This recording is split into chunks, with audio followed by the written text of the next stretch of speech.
Well, you mentioned Jimmy Butler, and Tom Thibodeau is still trying to make this relationship work. You know, it kind of reminds me of a romantic relationship. Like one person's just out, and the other person's just like still trying to hold on and remember the good times and send flowers and everything. Apparently, Tom Thibodeau met with Jimmy Butler yesterday, not last Monday, yesterday, in an attempt to sort of rekindle the relationship and lure Jimmy Butler back to Minnesota to come to training camp and rejoin the team and just sort of see what happens.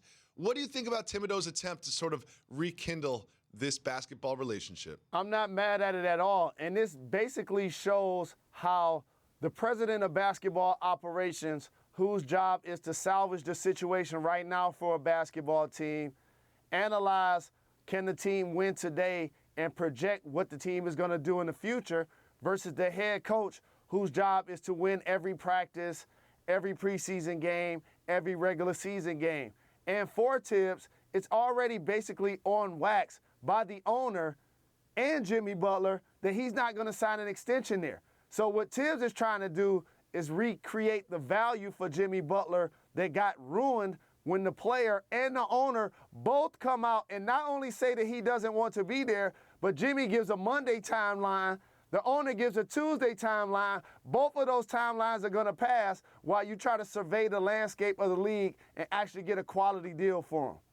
I totally agree, because if you're Tibbs and you're looking at the potential deals out there, there's no just obvious like, oh, this for that. Like when you remember Kevin Love got traded by the Timberwolves to the Cavs, it was like, all right, we'll give you Wiggins, #1 pick, young star, and you will give you Love, established all-star. But there's nothing out there in everything that I've read where you kind of get this all-star for all-star exchange where Thibodeau can still look at his roster and say, we can contend for like a 5 seed and maybe make a run in the playoffs with this roster. Everything that I've heard about has been these 3 players for Jimmy Butler, and this contract makes it work, and we'll throw in Gorgie Dang or whatever. So if you're Thibodeau, you're looking at your team saying, I want to win this year.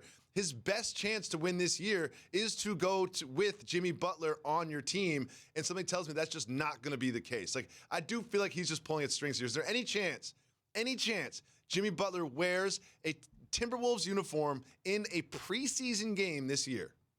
Not in a preseason game, because he won't necessarily get fined for doing so. There's ways around it. You can talk about being injured, and the team could just hold you out. Like the owner basically held him out of the media day.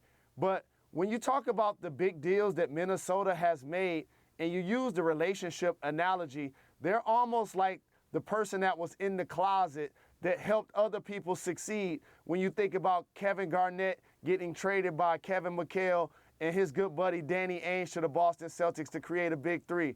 Or as you alluded to, Kevin Love being traded to the Cavs for LeBron along with Kyrie to create another big 3. So it's worked against the Timberwolves in doing deals for their all-star level players, but also it can't be an accident to people that soon as Jimmy Butler came out and said he doesn't want to be there, the owner and Karl Anthony Towns immediately signed a Supermax deal. So it ain't no turning back. It's already on wax. I thought Karl Anthony Towns would just be refreshing Woj's Twitter, just waiting for a deal to be made before he signed. But he was like, you know what? We're close enough. The owner told me that he's gone. I'm just going to sign right now.